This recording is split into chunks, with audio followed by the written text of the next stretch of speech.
اس نے کبھی کسی لڑکے سے بات کرنے کی کوشش نہیں کی تھی، مگر اس سے بات کرنے کے لیے کافی لڑکوں نے ٹرائی کیا تھا اور وہ سب کو بھائی بول کر ان کی بولتی بند کروا دیتی تھی۔ اس کی اس حرکت پر سارہ اور حورین کا ہنس ہنس کر برا حال ہو جاتا تھا۔ سارہ کا تعلق ایک اپر کلاس فیملی سے تھا جس نے ہر کام میں اپنی مرضی کرنی سیکھی تھی۔ دوپٹہ کرنا اسے برا لگتا تھا اور وہ ہر حجاب کرنے والی لڑکی کو بہن جی بولا کرتی تھی۔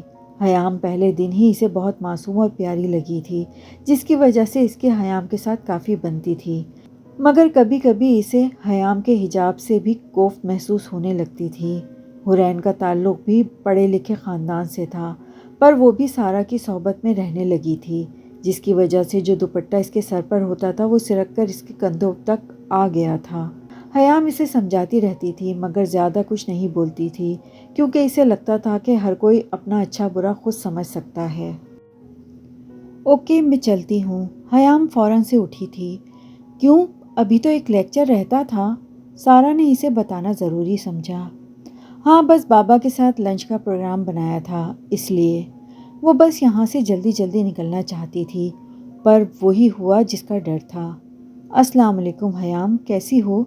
یہ نعمان تھا جو کب سے حیام کے پیچھے پڑا تھا۔ وہ حیام سے دوستی کرنا چاہتا تھا، پر حیام کافی مرتبہ اسے منع کر چکی تھی، یہاں تک کہ بے عزت بھی کر چکی تھی، پر وہ پھر بھی ڈھیٹوں کی طرح اس کے سامنے آتا رہتا۔ آج بھی وہی ہوا تھا۔ اوکے، میں چلتی ہوں، اللہ حافظ۔ حیام اس کو مکمل اگنور کرتے وہاں سے جانے لگی تھی۔ نعمان کو یہ بات گوارا نہیں ہوئی تھی، اس لیے اس نے حیام کا ہاتھ پکڑنا چاہا تھا۔ اس کی اس حرکت پر حیام کا خون کھول اٹھا تھا۔ اس نے زور سے تھپڑ نعمان کے منہ پر مارا تھا اور اپنا ہاتھ چھڑواتی وہاں سے واک آؤٹ کر گئی تھی۔ پیچھے حورین اور سارہ نعمان کی شکل پر اپنی ہنسی روکنے کی کوشش کر رہی تھیں۔ نعمان غصے سے تن فن کرتا ہوا گیا تھا۔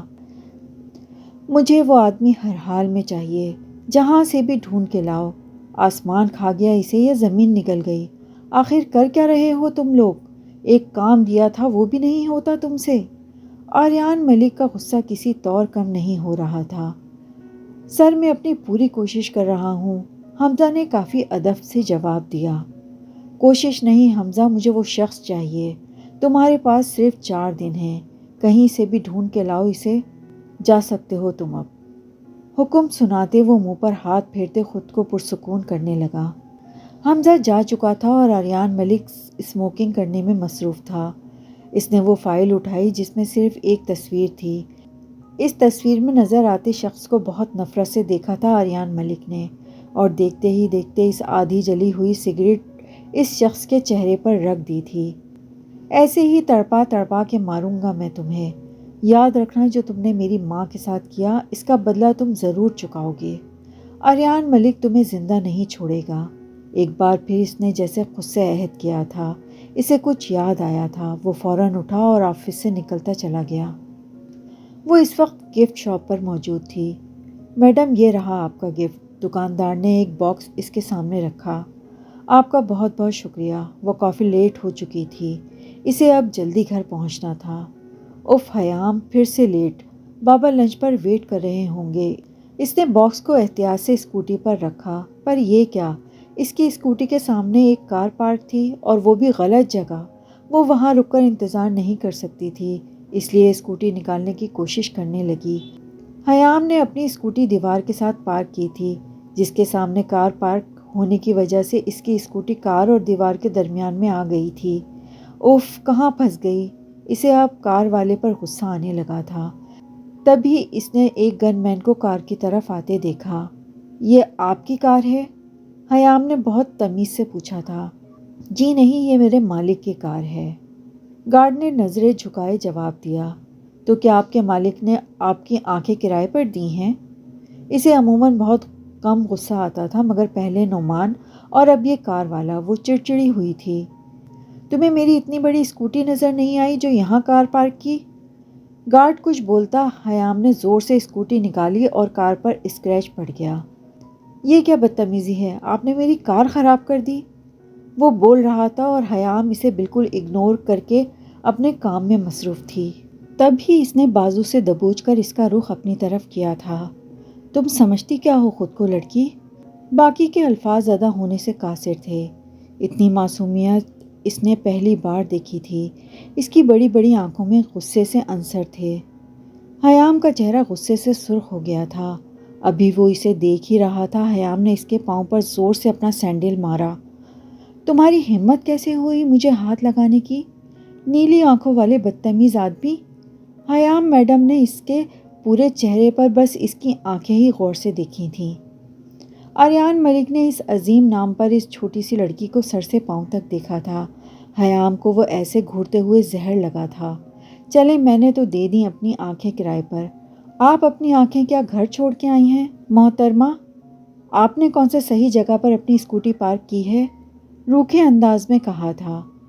حیام کو اس کی بات بری لگی تھی، پر وہ غلط نہیں تھا، مگر وہ یہاں رک کر اور اپنا وقت نہیں برباد کرنا چاہتی تھی۔ ٹھیک ہے، میں نے آپ کو معاف کیا۔ حیام نے جیسے احسان کیا تھا، وہ جلد سے جلد یہاں سے نکلنا چاہتی تھی۔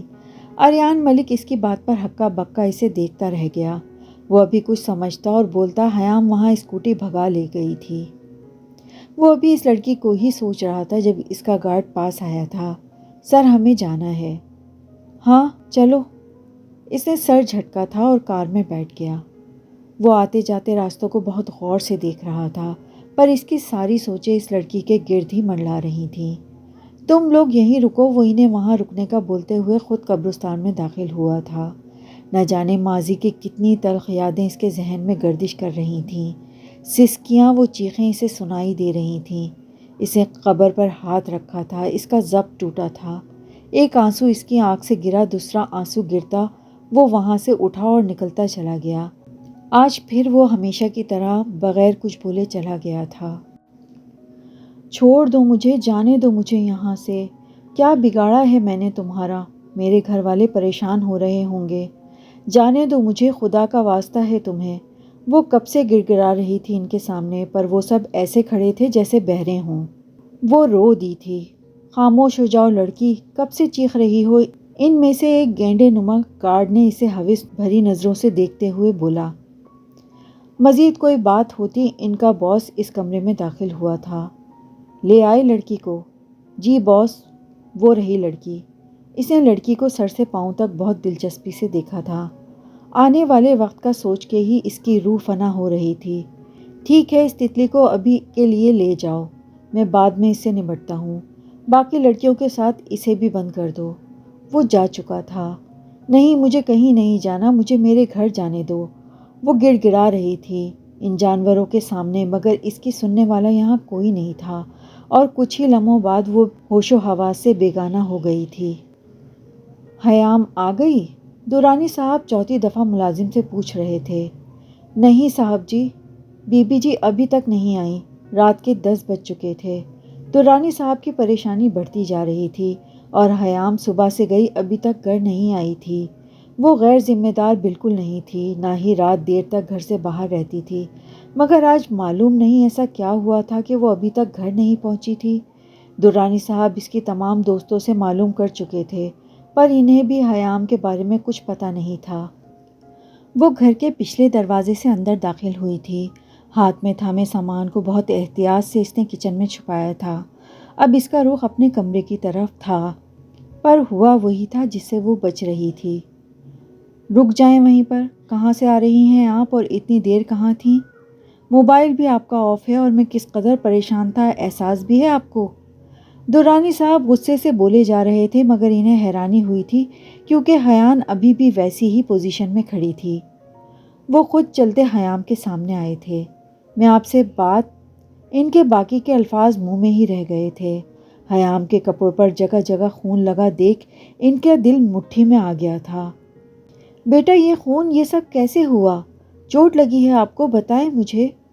درانی صاحب واقعی پریشان ہو رہے تھے۔ بابا وہ میں گھر ہی آ رہی تھی کہ راستے میں ایکسیڈنٹ ہوا تھا۔ اس چھوٹی سی بچی کو بہت چوٹ لگی تھی، اس کی ماما رو رہی تھیں، کوئی بھی ان کی مدد نہیں کر رہا تھا۔ میں انہیں ہاسپٹل لے کے گئی تھی، وہیں یہ خون بھی لگ گیا اور دیر بھی ہو گئی ہے۔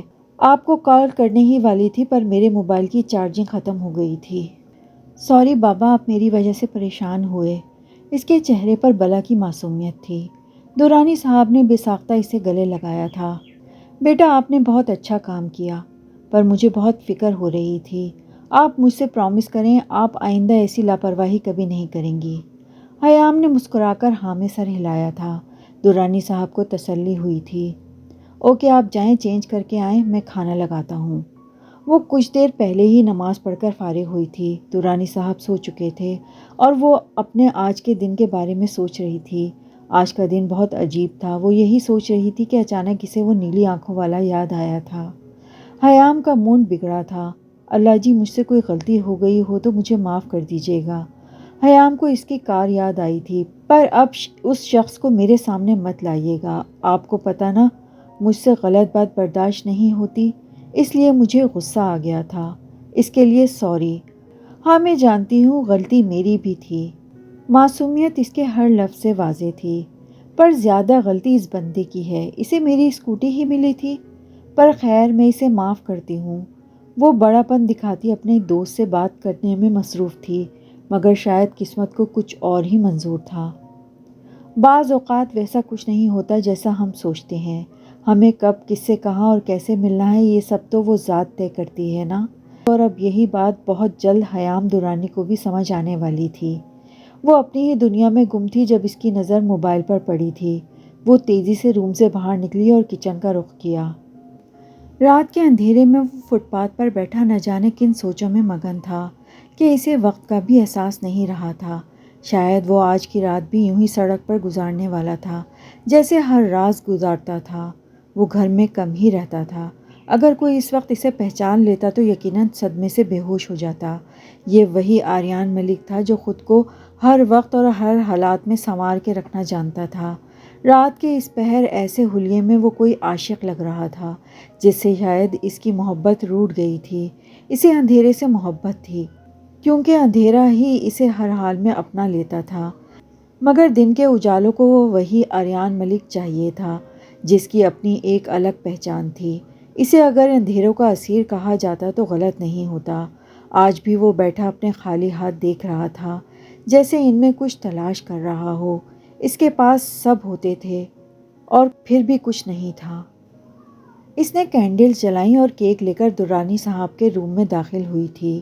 لائٹس آن کیے آہستہ سے انہیں برتھ ڈے وش کر کے حیام نے ان کی پیشانی پر بوسہ دیا تھا۔ ہیپی برتھ ڈے بابا۔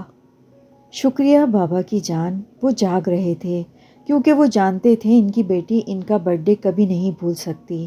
انہوں نے اسے گلے لگایا تھا۔ چلیں بابا کیک کٹ کریں۔ کیک کھلانے کے بعد حیام نے ان کا تحفہ ان کے سامنے رکھا تھا۔ یہ آپ کے لیے، اب اسے جلدی سے اوپن کریں اور بتائیں کیسا لگا آپ کو میرا تحفہ۔ درانی صاحب نے بہت اشتیاق سے اس باکس کو دیکھا تھا۔ اسے کھولتے ہی درانی صاحب کے ہونٹوں پر مسکراہٹ پھیل گئی تھی۔ وہ بہت خوبصورت تھا، ایک طرز کا شو پیس جس میں ایک شخص چھوٹی سی بچی کی انگلی پکڑے اسے چلنا سکھا رہا تھا۔ وہ لکڑی سے بنایا گیا تھا جس کے سائڈ پر شیشے سے اسے کور کیا گیا تھا۔ حیام نے خاص اپنی نگرانی میں اسے تیار کروایا تھا۔ یہ بہت عمدہ تحفہ ہے، بہت خوبصورت۔ درانی صاحب کے پاس الفاظ نہیں تھے۔ آپ کو پسند آیا نا بابا؟ بہت زیادہ۔ حیام بچوں کی طرح خوش ہو رہی تھی۔ وہ کافی دیر درانی صاحب کے پاس بیٹھی باتیں کرتی رہی، تب درانی صاحب کی نظر گھڑی پر پڑی تھی۔ چلیں اب آپ سو جائیں، صبح آپ نے یونی بھی جانا ہے۔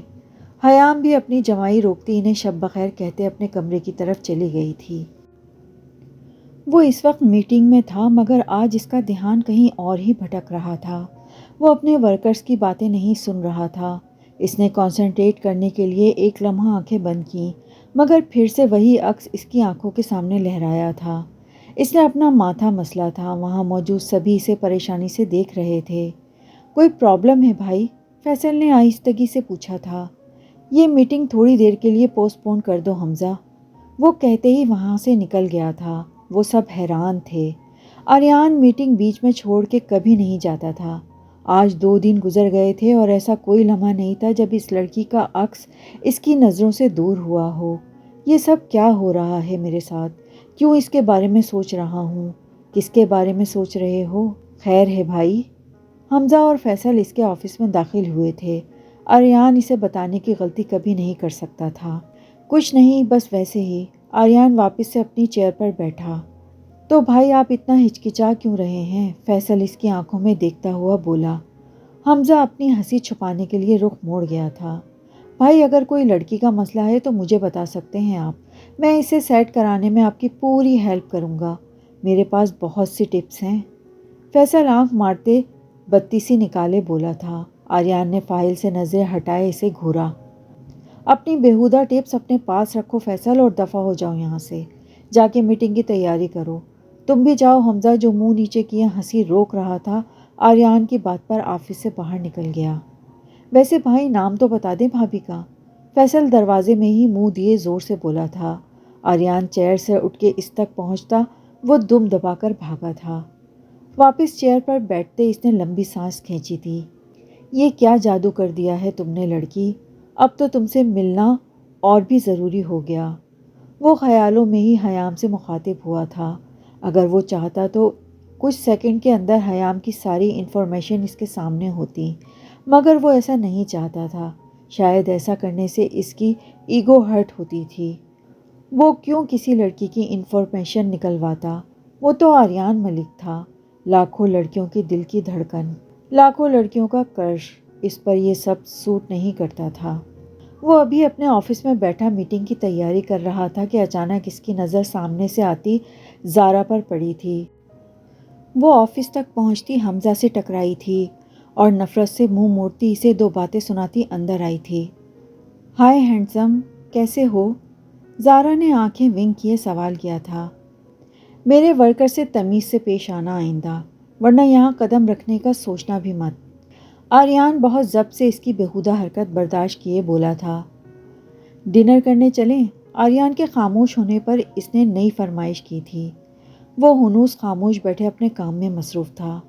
میں تم سے بات کر رہی ہوں اور تم مجھے نظر انداز کر رہے ہو، وہ آگ بگولا ہوتی بولی تھی۔ وہ ہنوز ویسے ہی پرسکون بیٹھا رہا۔ اگلے ہی لمحے زارا نے شو پیس کو ٹیبل سے اٹھا کر زمین پر پھینکا تھا۔ یہاں آریان ملک کی برداشت ختم ہوئی تھی۔